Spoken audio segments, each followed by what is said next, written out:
On today's special Mother's Day episode, we have guest host Carrie Gerritsen with us as we will talk about what to do if we have a child who is not walking with the Lord. Then later, our guest, Nora Keller, will join us to talk about the journey she went through with her own daughter.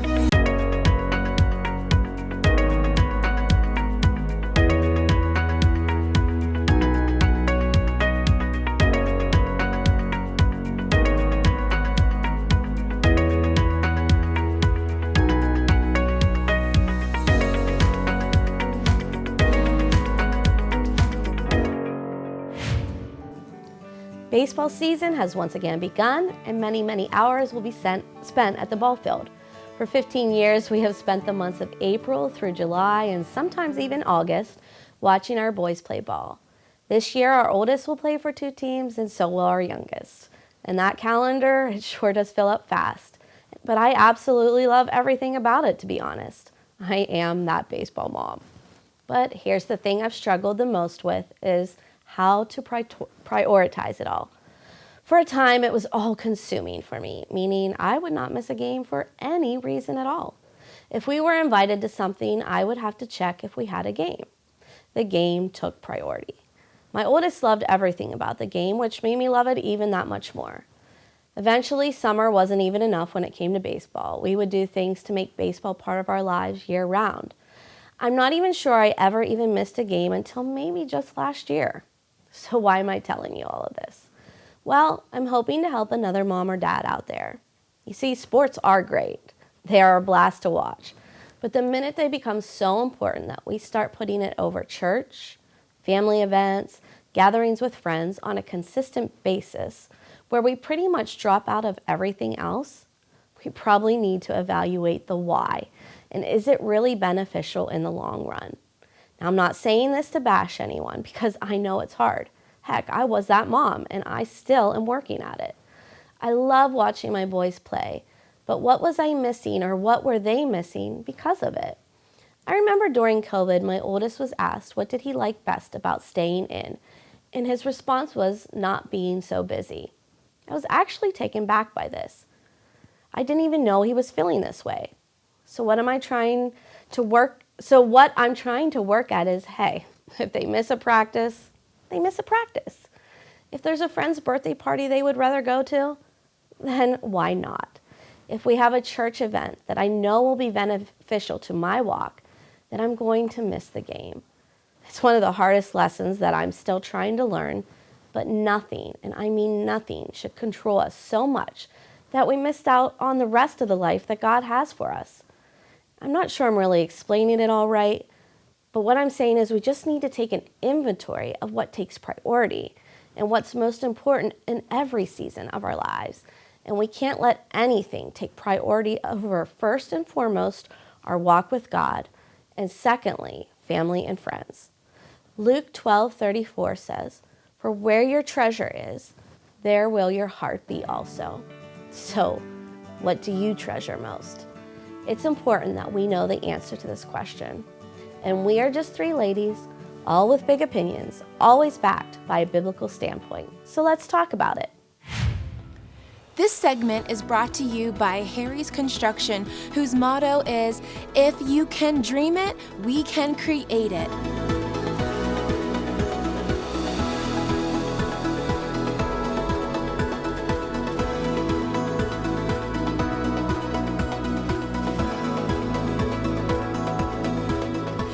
They are the kitchen and bath design experts, so call Harry's Construction for all your remodeling needs. For generations, Dick's Home Care has been providing the best equipment and service for patient care at home. Breathe easier with oxygen from Dick's Home Care. Oxygen concentrators give you a continuous oxygen supply at home.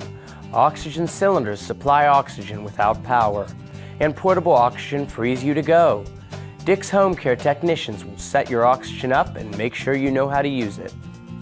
Call the leader in home medical equipment, Dick's Home Care. Welcome back to Let's Talk About It on this very special Mother's Day. And ladies, we're all mothers here, right? Mm-hmm. And we're gonna talk about what to do when we have a child that isn't living a Christ-like life and how we deal with that. Carrie, you have one older son, right? I do. My oldest is 17. 17. Yeah. So you're in a little bit of that position, kind of starting, Yes. With the younger ones, we don't really know Right. what position they're going to take. Teenagers are trying to be independent. Yes. So for you, have you struggled in this yet, or he's making pretty good choices? Yeah, I mean, overall, he's making great choices, but there have definitely been times throughout these teenage years that he is going a direction where I'm like, oh my gosh, this is going to end really badly. Or, even just as a parent, just letting go of that control and allowing them the space to make their own choices is really difficult. But with my oldest son specifically, there were some really hard moments, and just, like I said, you look at them, you look at the choices they're making, and it's just like, okay, where are we going with this? Like, this is not going to end well. And so that can be really difficult.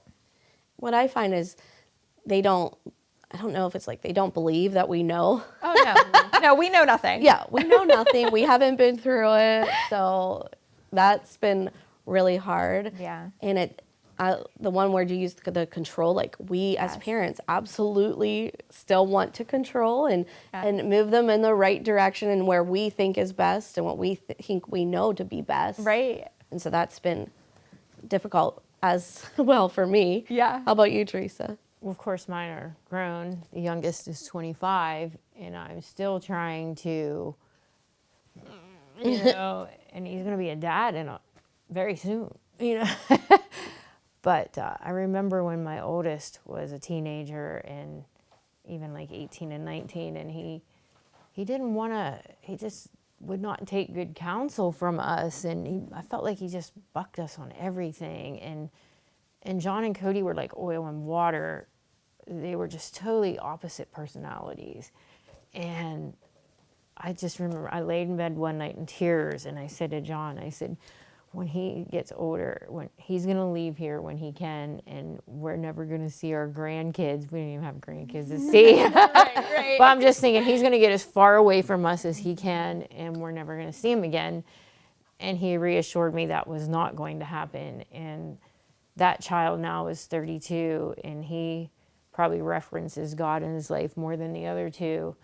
And I just recently talked to his girlfriend, who is actually from China, and she's trying to wrap her brain around the family dynamic that we have, because it's nothing like in China. And she did reaffirm to me that Cody loves his family and he's appreciative of his family. And so I think that you can never give up.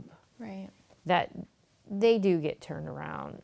We gave him a very good environment to be brought up in. He had nothing to complain about, but it takes time for them to look back and see the hindsight. It takes being an adult and living through life's difficulties and your greatest moments too, to fully understand why your parents said the things to you that they said. And he sees that now.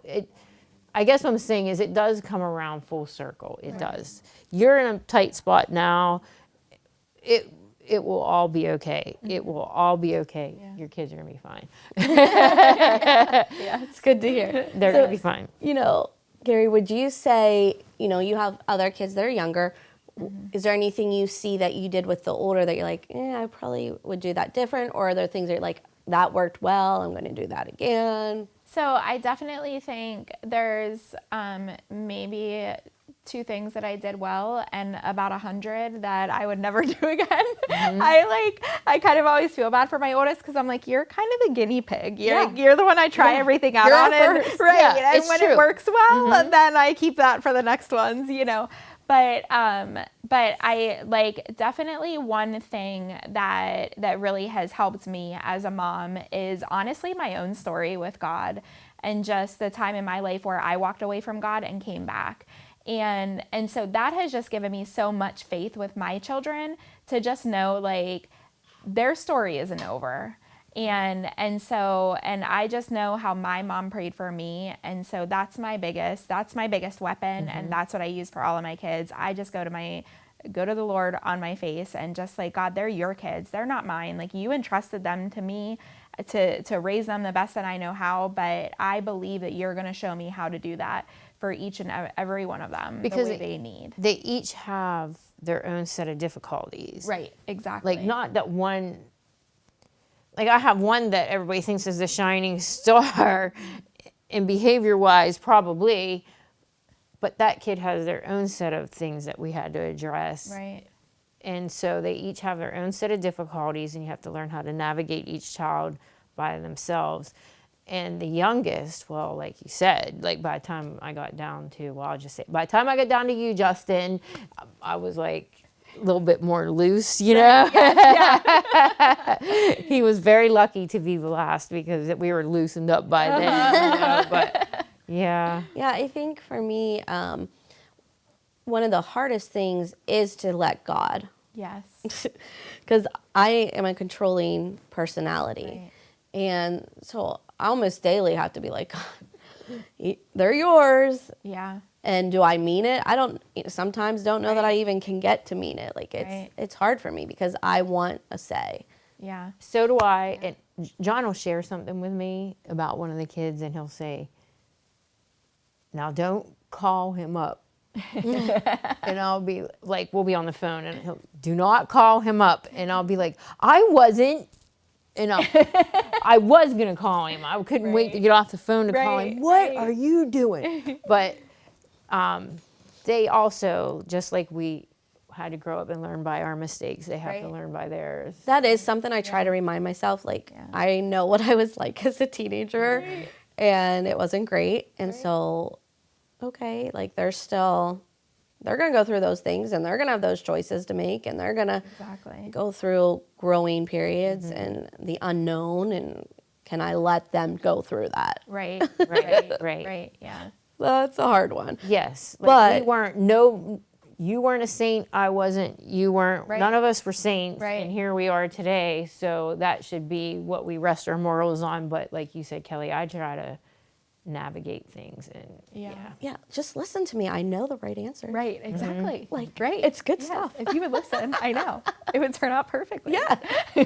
But honestly, we need to just be parents that are going to easily forgive, compassionate, grace we've talked about, support, encourage, and guide where we can, but ultimately let them make their choices. And that is a hard place to be as a mom. It is so hard. a hard place to be is God will tell me, Teresa, stay out of this. I got you. Stay out of it. Just recently he told me that. Just stay out of this. He gave me the reasons why I needed to stay out of it. Did I listen? No. I did not stay out of it. I felt like I had to fix it. Yeah. That's like, it makes me anxious, and then I feel like I gotta fix this. Fix this.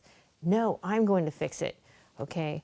Well, it's not being fixed in like a day, so I feel like I got to get in there and tinker some more. And it's like, Lord, I am so sorry. Yeah. You told me to stay out of it, and you know my personality. I just As you're saying that, you know what the ultimate thing about that is, letting God do it, is then he gets the glory. I know, and that's what he told me. Yeah. Yes. Then they trust him. Then they seek him. Yes.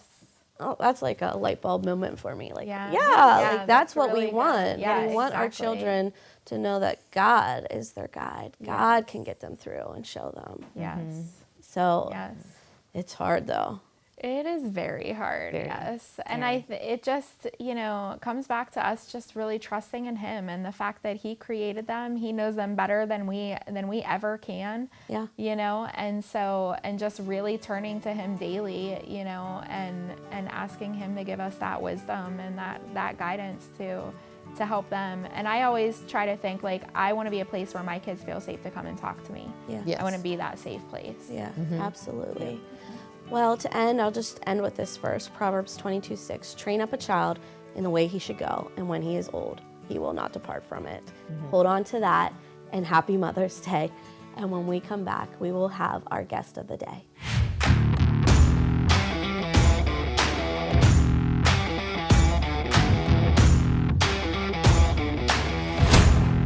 Impact Productions, a multi-layer technology company providing on-site, online, and in-studio video services.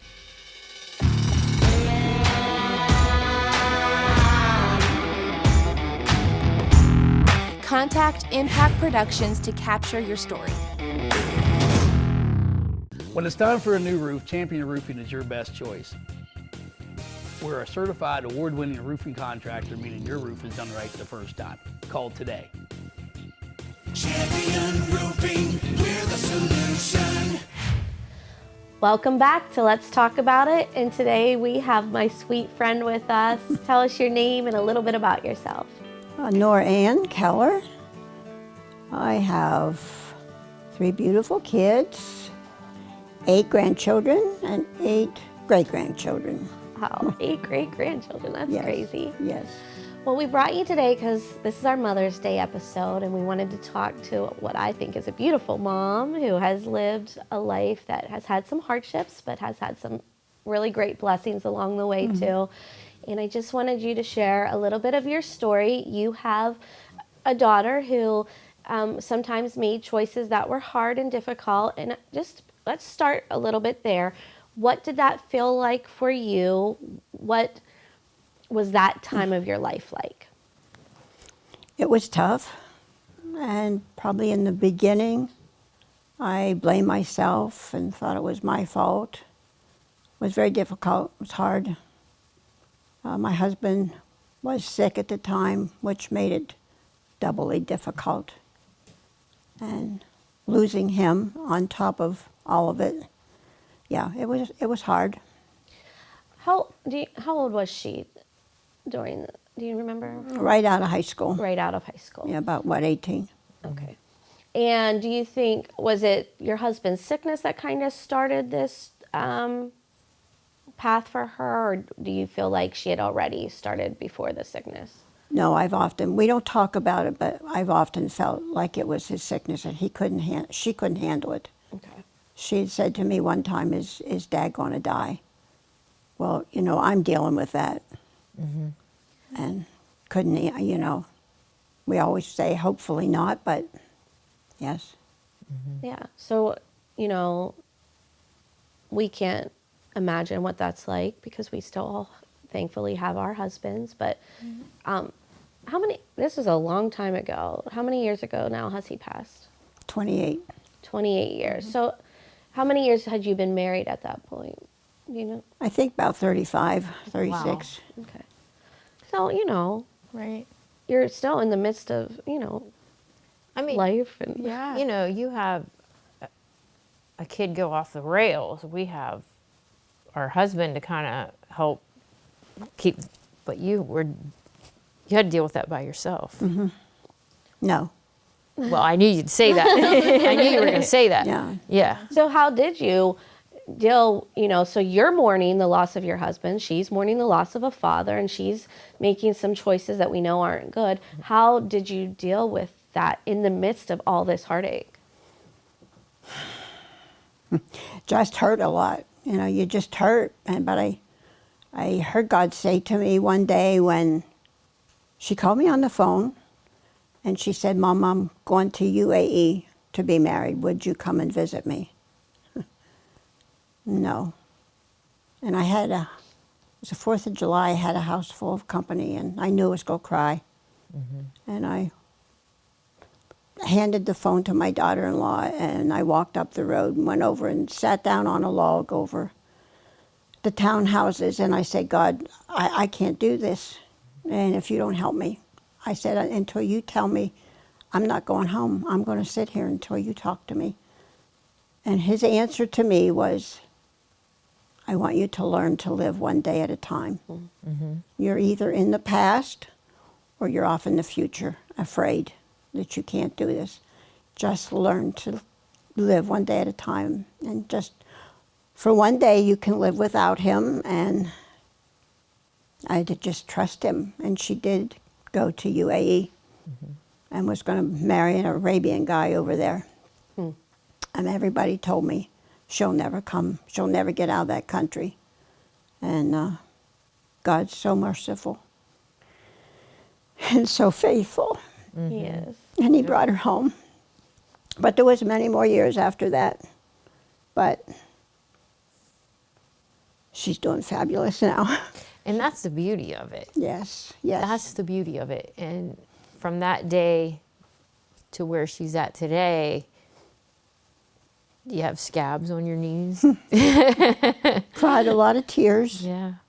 but And probably if God was said when you were sitting on that log, well, Nora, I want to tell you it's going to be this long of a journey. And this is, but God was so gracious in that.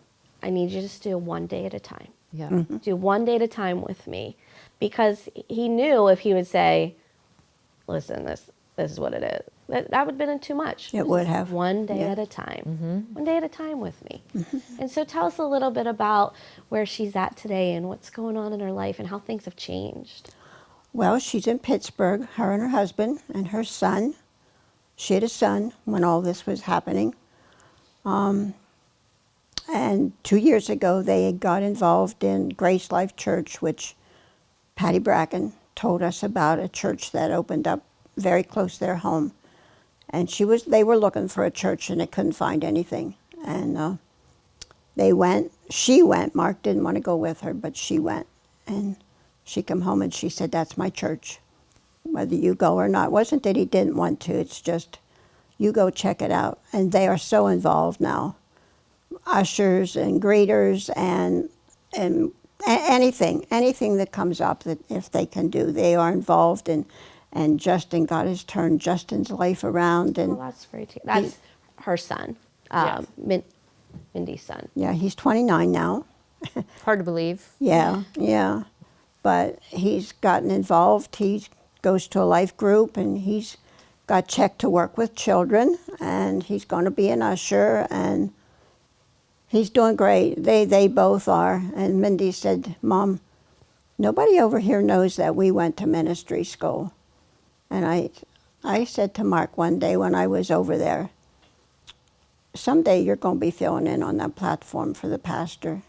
He preaches it in Monroeville, and then comes over there and has service there. And it's a great church, it really is. And she's got so many friends and a house full of people, taking people in, like her, like she said, like you did, Mom. We always had people in the house, and she's taking everybody in and loving on everybody. She is doing fabulous, and God is so good. God is so good. He's so faithful. Could you ever have imagined back then, in the middle of the struggle, that this would be the outcome? My verse always, but no, my verse always was Ephesians 3:20, exceeding abundantly above anything God could ask, what I could ask or think. That's what God will do. Yeah. And no, He has exceeded anything I ever thought. He truly has. He's amazing. Yeah. He's just amazing. It is amazing to see, in the midst of it, we cannot Right. even imagine what could come from it, what could be the good, and but this was a praying woman, a faithful woman. I always think, when I hear stories like this, she could have stopped at some point and said, I'm done praying, it's not working, nothing's changing. In fact, I'm sure at times it was getting worse, and you could have been like, I'm done. But because you were faithful, and you kept interceding on her behalf, I truly believe that plays such a big part in where she is today. And I hope you know that. Like it truly, it's a mother's prayers, it's a father's prayers that intercede on the behalf of their children when they don't know what's going on, when they don't know how to get to that next step. It's those prayers. And honestly, she's, like you said, following in your footsteps in so many ways, because that's the legacy that you have started in your family. And because this is a Mother's Day episode, I just really do want to honor you, Nora. I've known you for a long time. Yeah. You're a good woman. I've been here for a while. For a minute, and you're a good woman and a good mom. I've made lots of mistakes, but God. But God, always but God. Couldn't do it without Him. And that just shines through. Like, Yes. you can see the love that you have for God and the trust that you put in Him when things were really hard. You had some hard things happen to you in your life, but yet you continued to be faithful. And that is so important, ladies. So important. We don't know what's next. We don't know what's to come. But we keep our eyes on him and we stay faithful and trust. My biggest fear when I lost Denny was I couldn't do it without him. I'm not a dependent person. I'm an independent. No, I'm not an independent person. I depend On people. on him, yeah. And I just felt like I could never make it without him. But what I've learned is I can't do it without Jesus. He's the one I really need. He is the one. Real quickly, just to end, if you would give advice to a mom who's struggling in the same area, what would you tell them? Pray the word. Pray the word. Trust and believe. He's faithful beyond anything you can imagine. Yep, I so agree. Well, ladies, mothers, I hope you, even fathers, I hope you know that as you pray the word and as you're faithful, God will meet your needs. When we come back, we will have our tip for the day.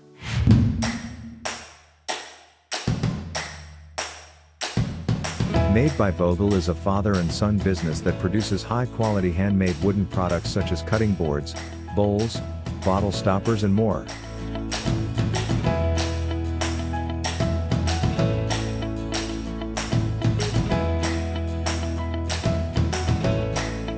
Products for sale can be found on their Etsy site or in downtown Altoona at the Clay Cup.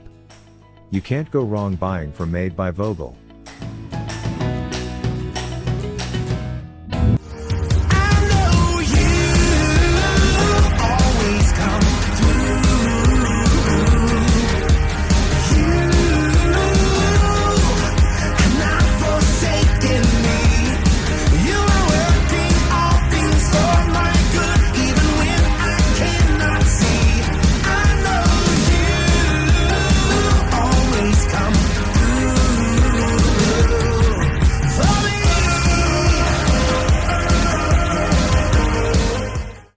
For today's tip, I would share a few tips how you sleep at night.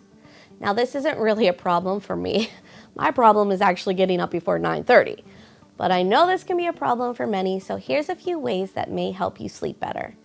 Drink a cup or two of caffeine-free herbal tea an hour or so before bedtime. Something with chamomile is best. Take a magnesium supplement. This will help the muscles relax and help you get that sleepy feeling. One big reason it can be hard to fall asleep is because you're thinking and worrying about everything that needs done that next day. So keep a pen and paper by your bed and make a list. Get it out of your head and onto that paper. This will allow you to feel more at peace. And lastly, make sure the room is completely dark. Use a sleep mask if needed. Light from our phone, TV, and even alarm clocks can interfere with our sleeping. I hope some of these tips will help you get a better night's sleep, because rest is so very important. It's actually recommended that we get 7 to 9 hours a night, and I'm guessing most people don't. But there are actually health benefits when doing so. So if you have any tips that help you sleep, let us know. And until next time, let's talk about it.